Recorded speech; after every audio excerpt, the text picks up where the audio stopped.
Ok, hermanos. Nuevamente anuncio el texto, Primera de Timoteo, capítulo 5, versículos 17 al 25. El título que tiene este sermón es La Iglesia y su relación con su liderazgo. Escuchen, el título dice mucho. Vamos a hablar de la iglesia y cómo la iglesia se debe bíblicamente relacionar con su liderazgo, a saber, con sus pastores o con sus ancianos. Dicho esto, hermanos, leamos la toda suficiente palabra de Dios que dice en el versículo 17 así: los ancianos que gobiernan bien sean tenidos por dignos de doble honor, mayormente los que trabajan en predicar y enseñar. Pues la Escritura dice: no pondrás bozal al buey que trilla, y digno es el obrero de su salario. Contra un anciano no admitas acusación, sino con 2 o 3 testigos. A los que persisten en pecar, repréndelos delante de todos, para que los demás también teman. Te encarezco delante de Dios y del Señor Jesucristo y de sus ángeles escogidos, que guardes todas estas cosas sin prejuicios, no haciendo nada con parcialidad. No impongas con ligereza las manos a ninguno, ni participes en pecados ajenos. Consérvate puro, ya no bebas agua, sino usa de un poco de vino por causa de tu estómago y de tus frecuentes enfermedades. Los pecados de algunos hombres se hacen patentes antes que ellos vengan a juicio, mas a otros se les descubren después. Asimismo, se hacen manifiestas las buenas obras, y las que son de otra manera no pueden permanecer ocultas. Amén. Hermanos, a diferencia de tiempos antiguos, en nuestros días, cuando una persona dice yo quiero ser pastor, a ese hombre hoy en día se le ve como digno de menosprecio y de burla. En tiempos antiguos, ser un pastor era observado por la sociedad, me refiero de incrédulos, era observado como una gran dignidad, como una gran profesión. Especialmente creo que esta observancia del pastorado como algo digno de menosprecio y de burla está muy acentuado, sobre todo en nuestros países hispanoamericanos. Recuerdo tiempo atrás viajar a los Estados Unidos, y cuando estaba haciendo el proceso de migración me preguntan: ¿usted qué es? ¿Qué hace? Así que yo dije: soy pastor. Oh, el hombre sonrió y me dijo: pastor, bienvenido. Yo me quedé un poco sorprendido y después conté esta anécdota de que me pareció que su intención cambió conmigo en cuanto supo que era pastor. Luego me dijeron, personas que viven allá, me dijeron: es que aquí el pastorado aún es muy bien visto. Pero yo pensé, en mi país no pasa eso. En nuestros países, el hecho de ser pastor es digno de recibir como un señalamiento, y es más, muchos asumen que lo que hace un pastor no es un trabajo en lo absoluto. Yo recuerdo que hace poco, mientras miraba las redes sociales, vi la publicación de un hombre que, hasta donde yo sé, ejerce una labor de liderazgo en una iglesia.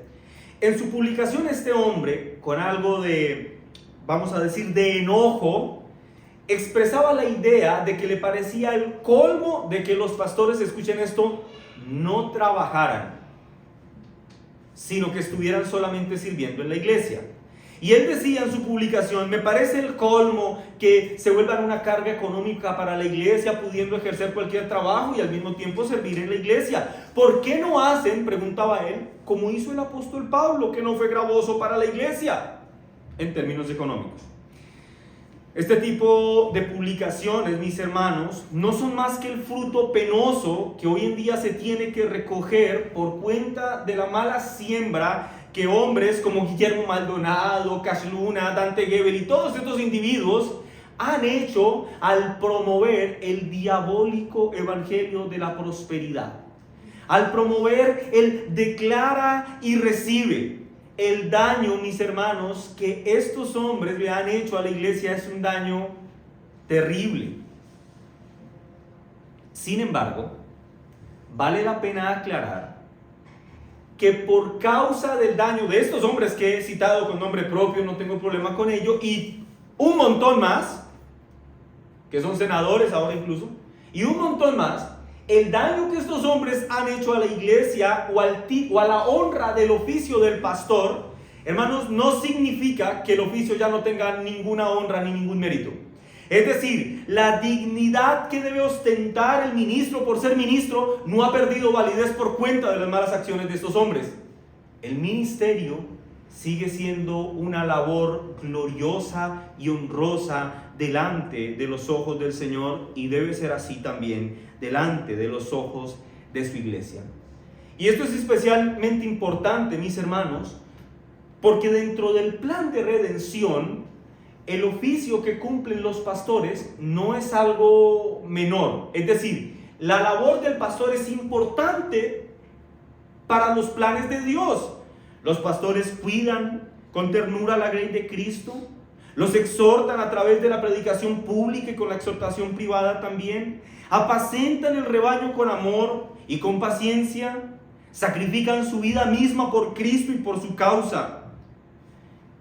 Tan importante, mis hermanos, es el oficio del pastor, que en muchos sentidos, escuchen esto que voy a decir que es muy importante, cual sea la salud espiritual del ministro, será la salud espiritual de la iglesia.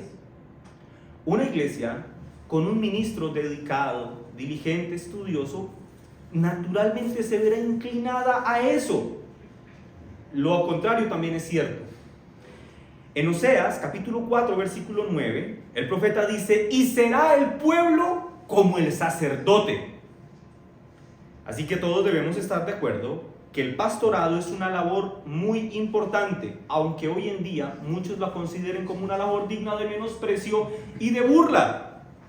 Hermanos, es tan importante la labor de los ministros en la iglesia de Cristo, que todo este texto que acabamos de leer tiene una intención, y es mostrarnos cómo la iglesia debe relacionarse con su liderazgo, es decir, con sus pastores. En otras palabras, el inspirado apóstol Pablo, en el texto que acabamos de leer, nos muestra, escuchen esto, hermanos, cuál es la obligación de la iglesia con los pastores. Hasta este punto que llevamos de estudio de la carta de Primera de Timoteo, hemos visto las obligaciones del pastor, los requisitos del pastor, los deberes del pastor y un montón de cosas del pastor en relación a la iglesia. Lo que hoy vamos a ver es las obligaciones de la iglesia en relación a sus ministros. Ahora, para definir cuáles son estas obligaciones o este relacionamiento de la iglesia en relación a sus pastores, el apóstol Pablo toca, por lo menos yo veo 4 puntos importantes en este texto. Los hermanos que toman nota, tomen nota de estos puntos. El primer punto que toca Pablo aquí es que la iglesia debe honrar a sus ancianos. Esto está en el versículo 17 y 18. La iglesia debe honrar a sus ancianos. En segundo lugar, la iglesia debe proteger a sus ancianos. Versículo 19. En tercer lugar, la iglesia debe reprender al anciano impenitente, es decir, al que peca y no se arrepiente. Versículo 20 y 21. Y en cuarto lugar, la iglesia debe ser cuidadosa en la elección de sus ancianos. Versículo 22 y 25. Quiero hacer una pequeña nota aclaratoria aquí. Cuando yo digo anciano, estoy diciendo pastor, ¿ok? Anciano y pastor son equivalentes los términos. Es más, si en algún momento se me sale la expresión obispo, entiendan que estoy hablando del pastor. Pastor, obispo, anciano es lo mismo para efectos de este texto. Veamos entonces el primer punto. La iglesia debe honrar a sus ancianos o a sus pastores. Lean conmigo, hermanos, el versículo 17 y 18. Primer punto, la iglesia debe honrar a los ancianos. Dice la palabra de Dios: los ancianos que gobiernan, ¿cómo? Bien, noten que hay un condicional. Los ancianos que gobiernan bien sean tenidos por dignos de doble honor, mayormente los que trabajan en predicar y enseñar, pues la Escritura dice, número 1, no pondrás bozal al buey que trilla, eso es una referencia del Antiguo Testamento, y número 2 dice, digno es el obrero de su salario, una referencia del Nuevo Testamento. El punto de Pablo en estos dos versículos es sencillo. Pablo esencialmente está diciendo que la iglesia debe darle honor a sus pastores de acuerdo a la fidelidad con que esos pastores sirvan al Señor Jesucristo y a su iglesia. Este es un llamado a honrar a los ministros, pero no es la única parte en las Escrituras en las que se nos habla esto, porque alguien podría decir, ese es un texto fuera de contexto. No, hermanos, hay muchas referencias, sobre todo en el Nuevo Testamento, en relación al honor que la iglesia le debe a sus ministros. Voy a citar solo un ejemplo. Primera de Tesalonicenses 5, 12 al 13. Dice así. Hermanos, voy a estar citando muchos textos, así que los de Biblia rápida me acompañan. Los demás toman nota o me escuchan. Primera de Tesalonicenses 5, 12 al 13 dice: os rogamos, hermanos, que reconozcáis a los que trabajan entre vosotros, pero para ser más claro dice, y os presiden en el Señor. Ven que está hablando de los pastores, luego dice, y os amonestan, para dar más claridad, y termina diciendo, y que a esos los tengáis en mucha estima y amor por causa de su obra, tened paz entre vosotros. Ahora, quiero que noten esto, no es el único texto en el que se habla de honrar a los pastores, pero lo que quiero que tengan claro es que es la voluntad del Señor que la iglesia honre a sus pastores. ¿A quiénes? ¿A todos los pastores que hay en la iglesia? El texto dice, ¿a los que gobiernan? Bien. El pasaje presupone entonces que hay pastores que son diligentes en su labor, que son competentes y que están entregados a Cristo, que aman al Señor y naturalmente entonces aman a su iglesia. Lo cual también permite que supongamos, según este texto, que hay pastores que no gobiernan bien. Y esos que no gobiernan bien podrían ser aquellos de los que Pablo ha venido hablando capítulos antes, que han ocupado de forma fraudulenta la posición en el ministerio y que él ha llamado como obreros fraudulentos. La expresión gobierna bien es bien significativa, mis hermanos. En el original, esta expresión tiene que ver, y esto repito, es muy significativo, con el que llega de primeras, con el que está al frente o con el que siempre va un paso más adelante. Así pues, el que gobierna bien la iglesia, ese pastor que gobierna bien la iglesia, es aquel que la cuida, pero en su cuidado expresa diligencia en su labor, trabaja con esmero y en definitiva lo caracteriza un sello, y es la excelencia. Yo no sé, hermanos, si ustedes vienen de contextos carismáticos como el mío, pero en estos contextos a nosotros se nos decían en el liderazgo, tienes que ser excelente. De hecho, yo recuerdo que uno de los principios de esta iglesia era amor, servicio y excelencia. Entonces todo el tiempo nos hablaban de la excelencia, la excelencia, la excelencia. Y cuando uno llega a unas convicciones reformadas, uno torpemente trata de cerrar su mente a todo lo que un día aprendió. Ahora, hay que desechar lo malo, pero retener lo bueno. Y en relación al ministerio, la excelencia no es nada malo. Es más, es un requisito que el ministro debe tener. Debe procurar ser excelente en el servicio que presta al Señor. A esos individuos que sirven de esta forma, Pablo dice, denles doble honor. Es decir, que lo que la iglesia les da a esos individuos no es un regalo. Es decir, la iglesia no le está diciendo, bueno, mira, pues la verdad es que si eres como queridito, entonces te vamos a dar honor. No, lo que Pablo está diciendo es que cuando la iglesia se encuentra con un hombre así, está respondiéndole a ellos con ese honor en virtud de lo que ellos merecen por su entrega a Cristo. ¿Me hago entender? No es un regalito. La iglesia está respondiendo como debe responder en el temor del Señor, porque es que este hombre sirve a Cristo. Ahora, el texto dice, a esos que mayormente trabajan en predicar y en enseñar. Y esta expresión trabajar es bien importante. Pablo dice, a esos trátenlos con respeto y con cariño. Eso es la honra. Pero utiliza la palabra trabajar para referirse a lo que ellos hacen. ¿Recuerdan que al principio les conté la historia de este hombre que decía que le parece terrible que un pastor no trabaje? Bueno, el oficio del pastorado es un trabajo. Tan así es que la expresión trabajar, que aquí utiliza Pablo, es la expresión griega kopiao, que se puede traducir como, esto es muy interesante, como un trabajo que se ejerce hasta el punto de la fatiga o el agotamiento extremo. Resaltando de esta forma, mis hermanos, que la labor al ministerio es una labor muy demandante en todos los sentidos. Hermanos, la iglesia en general, todos los creyentes hemos sido llamados a negarnos a nosotros mismos, a seguir a Cristo, a tomar su cruz y no mirar atrás. Pero eso es particularmente importante en la vida de un ministro. El ministro sabe que ha muerto a sí mismo, debe negarse a sí mismo, debe negarse a tener muchas, digamos, actividades que para otros hermanos pueden ser normales. Muchas veces tendrá que decirle no a un evento social, a una actividad familiar. ¿Todo por qué? Porque tiene una prioridad y es servir a Cristo. Y si esa prioridad se estorba por cualquier cosa, debe negar esas otras cosas. Porque su prioridad es servir a Cristo, a su esposa, a su iglesia. Una buena forma de medir la diligencia de un pastor sería preguntándole a su esposa si su esposo se niega a sí mismo. John MacArthur comenta, el pastor John MacArthur dice: la recompensa de un hombre por parte de Dios es proporcional a la excelencia de su ministerio y del esfuerzo que este hombre pone en él. La excelencia combinada con diligencia caracteriza a un hombre que es digno del más alto honor, ser pastor, pero la mediocridad viene de la poca voluntad que el hombre tiene para hacer el esfuerzo más que requerido que se le demanda si quiere estar en el ministerio.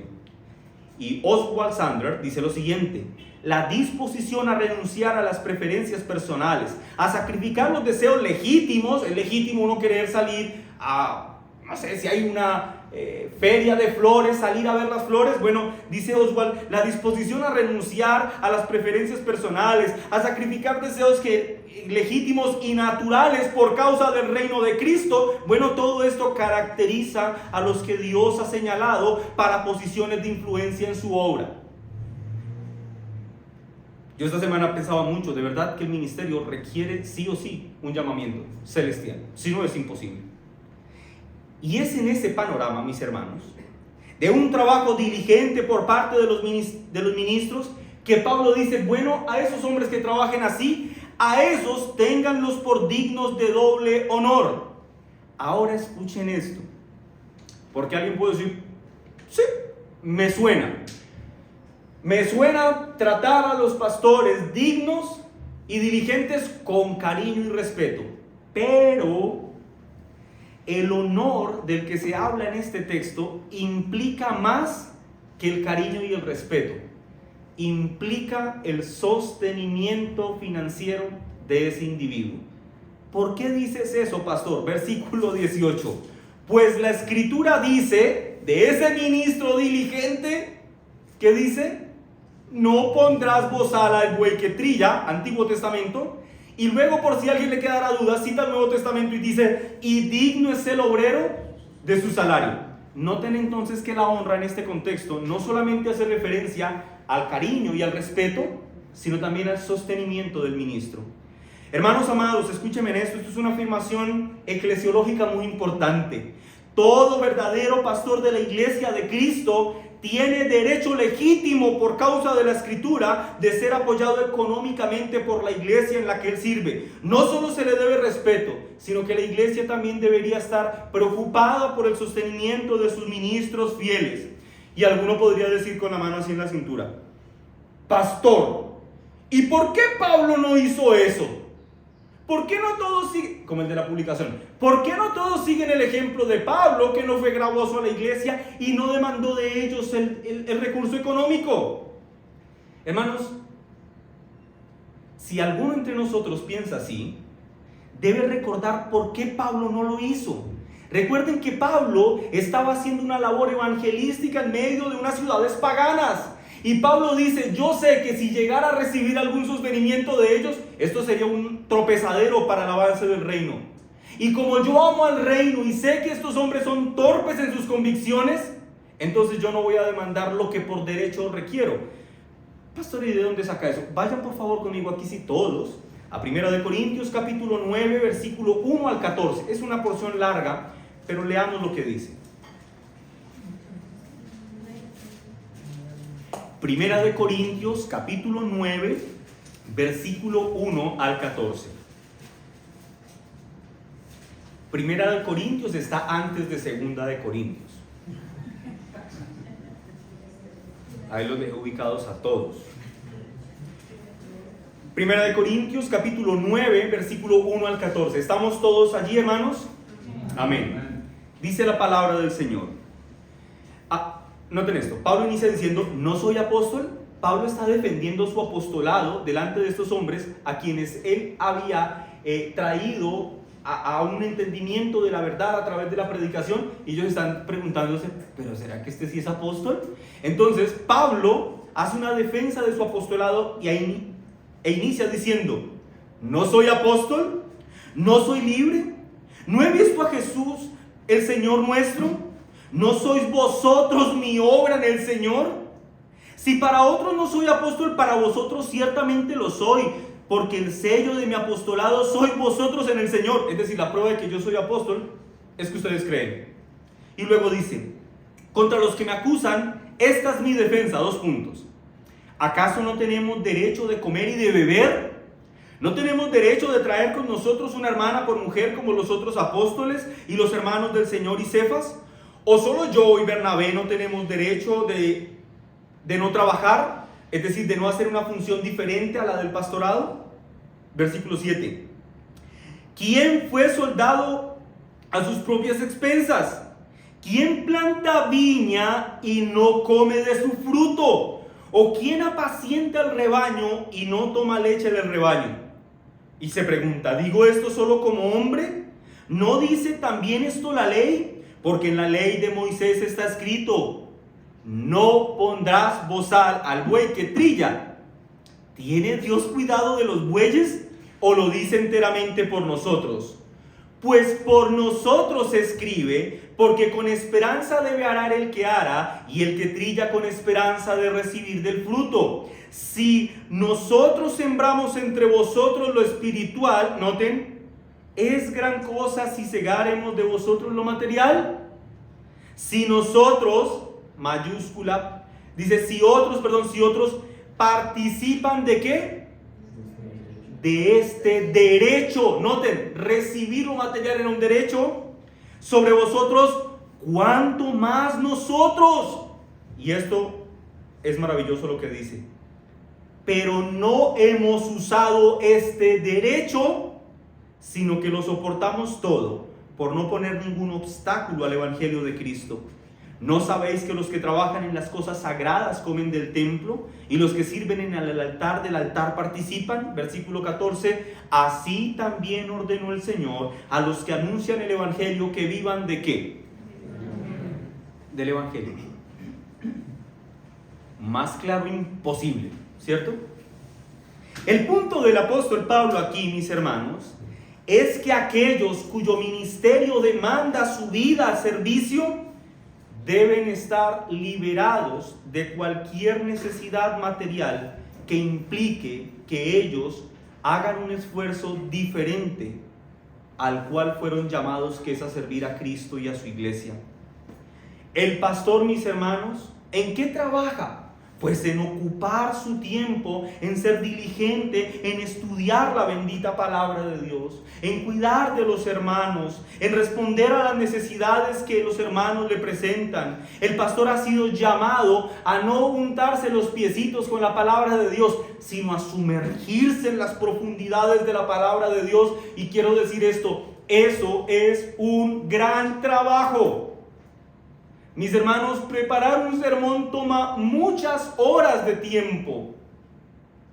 Tener una madurez doctrinal, y entiéndame en esto, no como que se vuelva un erudito y ya sea un pastor un gran erudito, no, sino como ir madurando algunos conceptos doctrinales, tomará años y años de estudio. Yo mismo, que soy un pastor joven, reconozco las muchas deficiencias doctrinales que hoy tengo.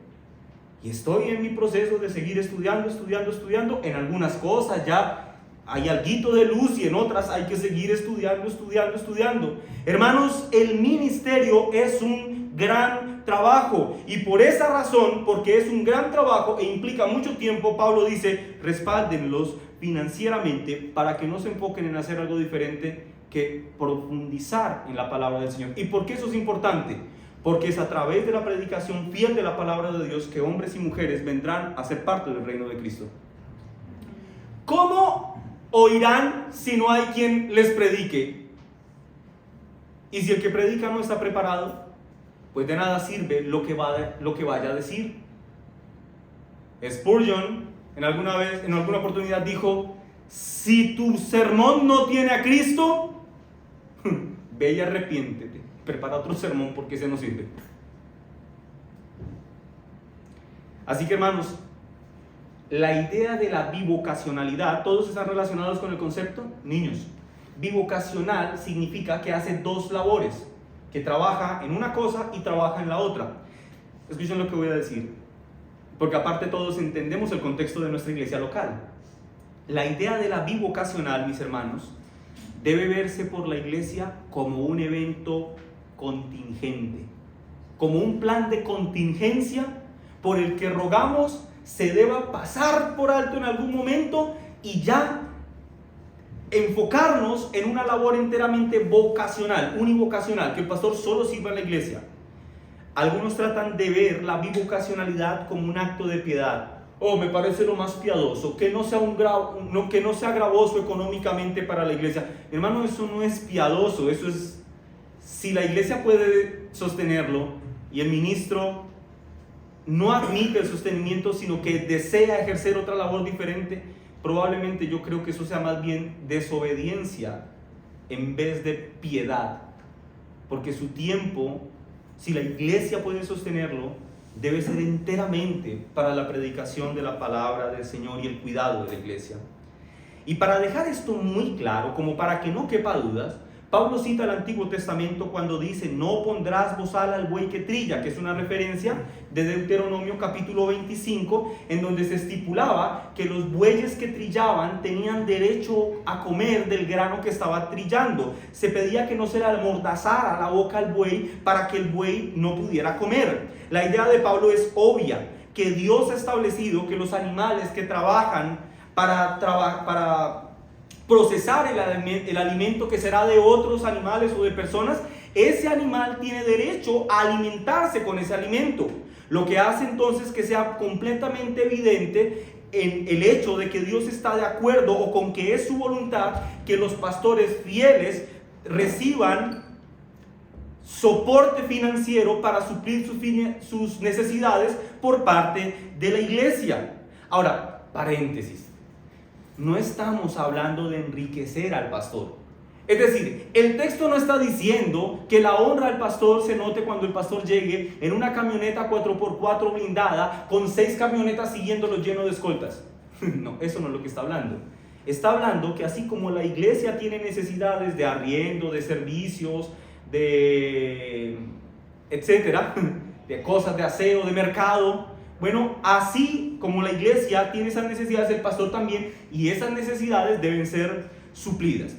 La segunda cita que hace Pablo es del Nuevo Testamento, que es de Lucas 10:7, cuando dice que el obrero es digno de su salario, y la idea es exactamente igual que la anterior. El punto aquí, mis hermanos, es el siguiente: el rechazar sostener financieramente a aquellos que nos proveen alimento espiritual no es justo ni es piadoso. Es más, es algo despiadado, porque es el equivalente a ponerle un bozal en la boca a un animal hambriento que tiene el grano allí en el piso esperando a ser recogido.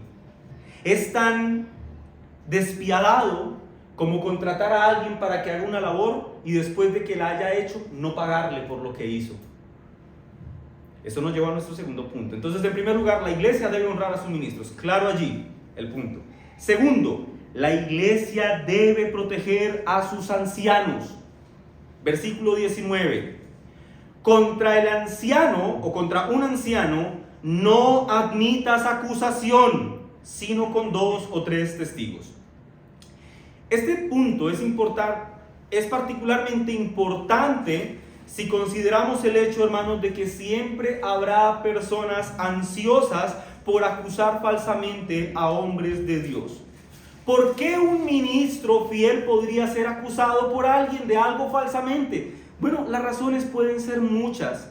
Quizá estemos hablando de una persona que se llenó de resentimiento contra ese ministro, que participó de un proceso disciplinario que fue llevado a último término, en el que terminó en una expulsión, y entonces él tiene un montón de rencor por la forma en la que se hizo el proceso, y entonces quiere hacer un señalamiento contra el ministro, porque tiene celos contra el ministro, porque tiene problemas contra la autoridad, qué sé yo. Muchas cosas pueden derivar de que alguien quiera levantar un falso testimonio contra un pastor. La Escritura, de hecho, nos provee muchos ejemplos de esto: José, Moisés, David, Jeremías, etc. Es más, el mismo Señor Jesucristo fue acusado falsamente. Alguien dijo en una oportunidad: la verdad siempre tiene el rostro rasguñado. Al que predica la verdad, siempre alguien lo va a señalar. Ahora bien, hermanos, quiero aclarar algo. No estoy diciendo o no estoy defendiendo esa idea horripilante que se defiende en nuestros días, que dice: no puedes decir nunca nada de ningún pastor porque él es el ungido de Jehová. No estoy diciendo eso. De hecho, ese no es el argumento del texto. El punto de nuestro texto tiene que ver con que la iglesia está en la obligación de cuidar a sus pastores frente a las falsas acusaciones que se levanten contra ellos. Si la acusación no es falsa, esto lo vamos a ver en el punto número 3. Debe exponerlo públicamente. Recuerden esto: en el capítulo 3 de Primera de Timoteo, el apóstol Pablo desarrolla los requisitos que debe tener un hombre que aspira al ministerio, y empieza diciendo que ese hombre debe ser irreprensible. Y luego da 17 argumentos sobre los que define la irreprensibilidad. Si una persona puede acusar al ministro de reprensibilidad, es decir, de que no cumple esos requisitos, este hombre ya no es irreprensible y por lo tanto su ministerio ha terminado. Por esa razón es muy importante que la iglesia de Cristo sepa discernir entre la reprensibilidad y la irreprensibilidad, entre el chisme o la confusión y entre una conducta reprensible de un ministro. Frente a las falsas acusaciones, Pablo dice que la iglesia no debe admitirlas. En otras palabras, Pablo llama a la iglesia a cuidar la honra de sus pastores fieles, porque en ello también están cuidando la honra de Cristo. No debe admitir que se implique a los pastores en una situación que no sea cierta. Pero eso también implica, mis hermanos, que nosotros mismos debemos ser cuidadosos de lo que decimos en relación a los ministros. Hermanos, que quiera el Señor no seamos hallados siendo pregoneros de chismes en vez de pregoneros del evangelio. Repito, no que no se pueda decir nada. Si hay una acusación verdadera, esta debe hacerse. Ahora bien, si al ministro se le acusa de algo, el apóstol Pablo dice que para que esa acusación sea tomada con seriedad, o sea formal, debe ser en boca de dos o tres testigos.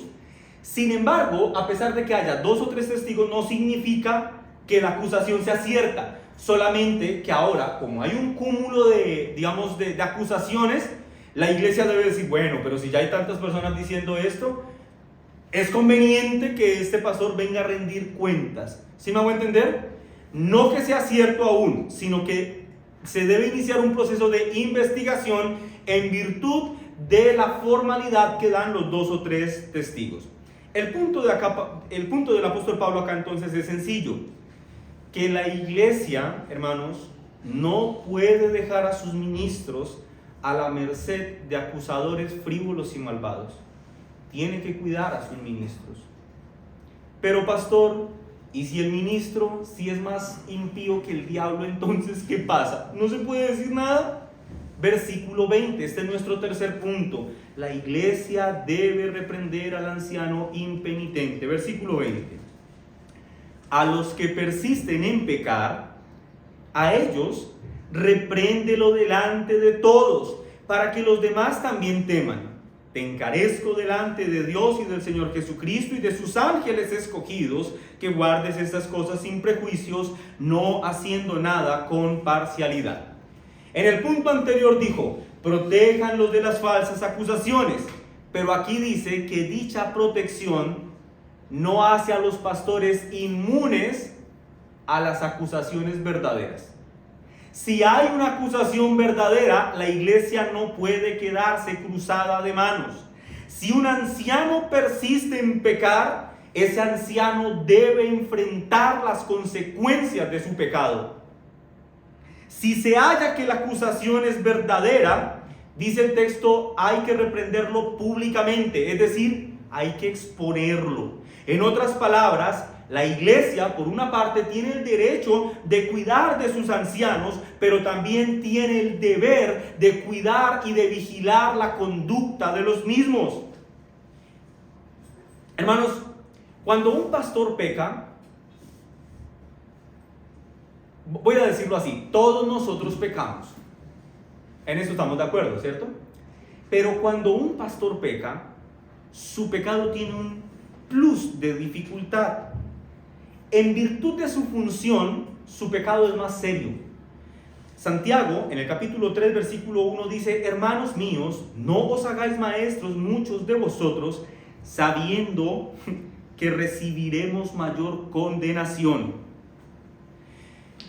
La iglesia de Cristo no puede, escúchenme hermanos, no puede caer en la trampa vergonzosa que ha caído Roma. Que cuando uno de sus ministros comete alguna aberración indecible en este lugar, lo que hacen es solapada y mezquinamente tratar de encubrir la falta de este hombre a toda costa, enviándolo a otra catedral, a otra parroquia, pero que aquí no se sepa nada. Hermanos, esas cosas son contrarias a lo que estamos hoy estudiando. Lo anterior, mis hermanos, también sirve para hacer una afirmación importante, y es que el ministerio es una espada de doble filo. Por una parte, aquellos que sirven fielmente al Señor, dice este texto, van a recibir honra. Y eso es bonito, gloria a Dios por ello. Pero por otra parte, los que pecan, dice este mismo texto, que ellos serán quitados del ministerio y reprendidos públicamente. Y todo esto tiene un propósito. Todas estas acciones tienen un propósito. Pablo dice, para que los demás también teman. Que los que aspiran al ministerio, que los que están en el ministerio y que la iglesia en general, cuando se entere que un ministro ha caído en pecados vergonzosos y ha sido quitado del ministerio y ha sido expuesto públicamente, bueno, teman. Que se produzca en el corazón de la iglesia un efecto santificador. Que se promueva en el corazón un deseo genuino de arrepentimiento, en donde supliquemos al Señor, ten misericordia de mí, Señor. Si este hombre que yo veía tan preparado y tan equipado cayó en la forma en la que cayó, no quiero ni pensar lo que pasaría si tú soltaras mi mano. Hermanos, permitir que un ministro que ha pecado gravemente vuelva al ministerio como si nada hubiera pasado es ir en contraposición a las Escrituras. Una iglesia que permite que un ministro vuelva a presidirlo después de haber cometido un pecado serio, está diciendo que Dios de alguna forma está dispuesto a tolerar el pecado. Hay pecados que pueden hacer, digamos, cesar de su actividad al ministro durante algunos días. Una dificultad con su esposa, una situación familiar, puede hacer que él diga, yo necesito tomarme unos días de descanso, no tengo la conciencia para predicar en estas condiciones. Eso es admisible. Pero hay otros pecados, hermanos, que definitivamente generan una deshonra en la vida del individuo, que la Escritura enseña que él nunca más podrá volver a ser pastor. Escúchenme con mayúscula, nunca más. ¿Qué tipo de pecados? Por ejemplo, el adulterio, los delitos sexuales. Ese individuo nunca más podrá ser un ministro. Y frente a todo este escenario, el apóstol Pablo dice, te encarezco, noten cómo suena tan rembombante esto, te encarezco delante de Dios y del Señor Jesucristo y de los ángeles escogidos, que guardes todas estas cosas sin prejuicios, no haciendo nada con parcialidad. En otras palabras, Pablo le dice a Timoteo y a nosotros que el cielo mismo está observando y está muy interesado en que su iglesia sea una iglesia santa. Dios, Cristo y los ángeles, todo el cielo está observando y tiene el anhelo de que la iglesia sea una iglesia santa. Y Pablo dice que a nadie traten con preferencia. Esto significa que una iglesia no debe esforzarse por esconder las conductas pecaminosas de un ministro, por más querido que éste sea, o por más reconocido que sea y salga en todos los canales de YouTube que hablen de reforma. Si ese hombre pecó, ese hombre debe ser reprendido. Y eso nos lleva al último punto de nuestro sermón, que la iglesia debe ser cuidadosa en la elección de sus ancianos. Versículo 22 hasta el 25. Aquí, hermanos, voy a leer de la Nueva Versión Internacional, porque aquí hay Nueva Versión Internacional, utiliza una palabra que me permite enseñar más fácil lo que quiero decir. Versículo 22. No te apresures a imponerles las manos a nadie, no sea que te hagas cómplice de pecados ajenos. Consérvate puro, no sigas bebiendo solo agua, sino también un poco de vino a causa de tu mal de estómago y tus frecuentes enfermedades.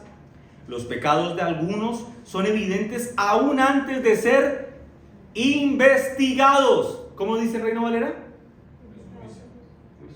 De juicio. Este juicio habla de no es del juicio final, es de la investigación que se le está haciendo al que aspira al ministerio.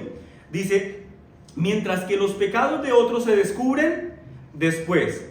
De igual manera son evidentes las buenas obras, y aunque éstas estén ocultas, refiriéndose a las buenas obras, tarde o temprano se manifiestan. Aquí, en estas expresiones que Pablo da, o más bien en esta exhortación que da, lo que Pablo quiere hacer es establecer una forma preventiva para la iglesia.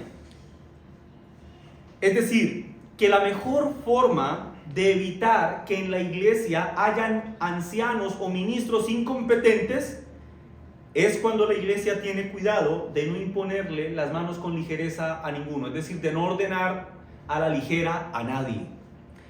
Imponer las manos en el contexto de nuestro texto tenía que ver con un acto de confirmación, un acto en el que se honraba a ese hombre públicamente y se le imponía sus manos, recibiéndole de manera formal para el ministerio, es decir, se le ordenaba. Si alguno de ustedes ha estado en un culto de ordenación de convicciones reformadas, sé que varios de aquí sí estuvieron en mi culto de ordenación, recordarán que una compañía de pastores oran por el ministro que va a ser ordenado, puesto de rodillas, se le imponen las manos los otros ministros y oran haciéndolo partícipe del ministerio de ellos, es decir, lo están formalizando a que él ahora también es un ministro.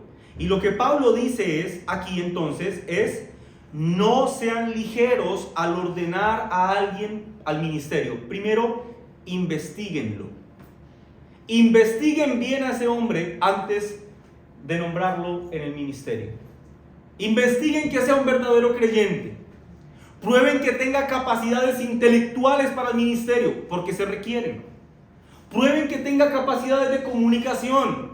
Prueben que sea un esposo amoroso, un buen padre, un buen proveedor, honrado, etc. En otras palabras, no se puede escoger a alguien al ministerio porque sea muy buena gente, muy simpático, muy querido con la gente. No se le puede escoger porque solo sea un buen orador, pero en todo lo demás esté rajado. O porque, no, pero es que mira, él sabe mucha teología. Eso no debe ser la razón por la que se le escoge un ministerio. No solamente se le pone al ministerio a alguien porque sea un buen padre, o porque sea un buen esposo, o porque sea el primero en llegar y el último en irse. Hermanos, ahora, no estoy diciendo que el ministro no deba tener todas estas cosas. O sea, el ministro sí debe tener todas estas cosas, pero lo que quiero decir es que debe tenerlas en conjunto. Debe ser todo eso en conjunto. En algunas cosas va a ser más bueno que en otras. Hay personas que se les da muy bien el hablar, hay otros a los que no. Hay unos a los que se les da ser extremadamente estudiosos. Hay otros que avanzan a un paso más lento. Hay unos que tienen unas capacidades de relacionarse con la gente asombrosas. Y hay otros que nos quedamos sentados y nos saludan, pastor, mano, que no se nos da mucho el de andar y abrazando a todo el mundo, y tenemos que mejorar en esas cosas. Pero lo que quiero decir es que a un ministro no se le pone en el ministerio porque sea bueno en una cosita. Es que tú vieras lo querido que es él, por eso lo vamos a poner en el ministerio. Pablo dice, no. Hagan una investigación y no lo ordenen a la ligera, porque ordenar a alguien a la ligera, Pablo dice, es peligrosísimo. Dice que la iglesia se hace responsable o partícipe del pecado de este hombre. Hermanos, ¿el pecado acarrea juicio? Sí. Y si la iglesia se hace copartícipe del pecado de este hombre, entonces la iglesia ha acarreado juicio para sí misma por causa de su ligereza. Ahora, paréntesis, vemos que aquí Pablo le dice a Timoteo, este no es un paréntesis mío, es un paréntesis de Pablo, le dice que no tome agua y que en vez de agua tome vino. Y es porque el agua en estos días no era vista como una muy buena bebida. ¿Por qué? Porque no estaba procesada y producía muchas enfermedades. El vino, por su parte, tenía un proceso de fermentación, era saludable para tomar porque tenía bacterias positivas para el estómago, buenas. Además, tomarse una copa de vino en las noches, muchos dicen que es muy positivo. El punto, según algunos exegetas, concluyen diciendo es que Timoteo probablemente había hecho un compromiso personal de nunca tomar vino, a pesar de que esto le causara que por la ausencia de él tuviera afectaciones estomacales. Y lo que Pablo le dice es, Timoteo, no permitas que este compromiso dañe tu salud, tómate tu copita de vino. Pero luego de esta recomendación el apóstol Pablo dice, los pecados de algunos hombres son evidentes antes de ser investigados. Es decir, habrá casos en los que hombres que aspiren al ministerio, la iglesia apenas él levante la mano le diga, bájela de una vez. Porque es evidente que no es un hombre llamado al ministerio. Pero luego dice que a otros se les descubre después. Es decir, que después de la investigación, aunque parecía que estaba apto después de observarlo durante meses y en algunos casos durante años, la iglesia dice, no, este hombre, aunque es un hermano muy querido, no cumple todos los requerimientos para el ministerio.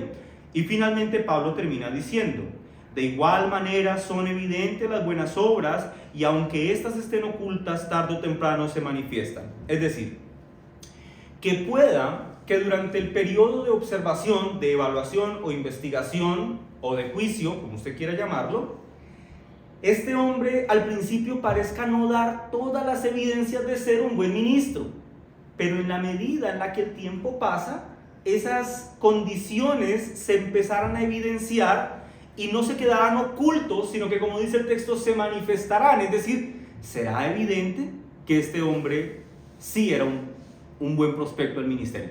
El punto es que al final de la investigación, al buen ministro, al que va a ser ordenado, se le tiene que notar que sí era buen ministro. O sea, no solamente que tenía muy buena intención, sino que se le tiene que notar.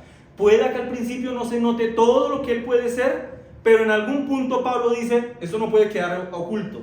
O sea, no lo pueden ordenar diciendo, uy, nosotros creemos que el hombre sí tiene el potencial. No, dice, ordénenlo si ha demostrado tenerlo. Hermanos, para ir cerrando esto, ¿cuán importante es que la iglesia sepa estas cosas? ¿Pueden ustedes imaginarse cuánto dolor se habría evitado en la historia de la iglesia si la iglesia se tomara el tiempo de investigar a quiénes va a ordenar en el ministerio?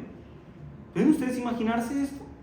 ¿Pueden imaginar siquiera todo el beneficio espiritual que la iglesia habría recibido? Hablo de la iglesia en general, de la iglesia visible, de todo el beneficio espiritual que la iglesia habría recibido si hubiese evaluado muy bien a sus ministros y hubiese ordenado solo a aquellos que realmente han sido llamados al ministerio. Noten la seriedad que Dios tiene en relación a su iglesia. La iglesia no es que un hombre un día está aburrido y dice, ve, mira, este garaje está como bonito, hagamos una iglesia aquí. La iglesia demanda que ésta se conforme a la palabra de Dios. La iglesia no es la inventiva de un hombre, por eso no puede conformarse a las inventivas e imaginaciones del hombre. La iglesia tiene que estructurarse y conformarse según la bendita palabra de Dios.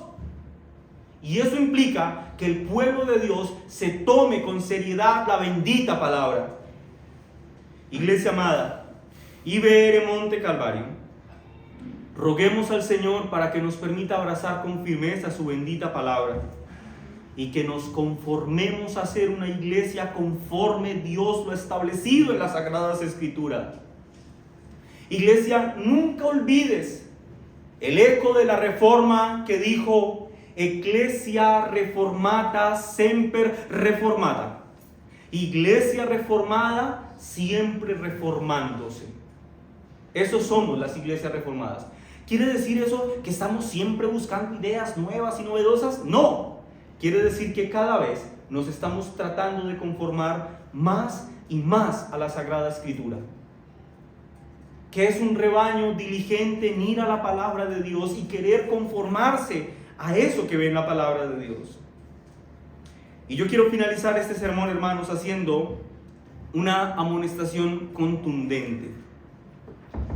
Esto que hemos escuchado hoy en este sermón es una explicación muy doctrinal y eclesiológica de la obligación que tiene la iglesia con sus ministros. Hermanos, es importante saber estas cosas, pero si en la práctica se desestima lo que hemos aprendido, entonces hemos pecado.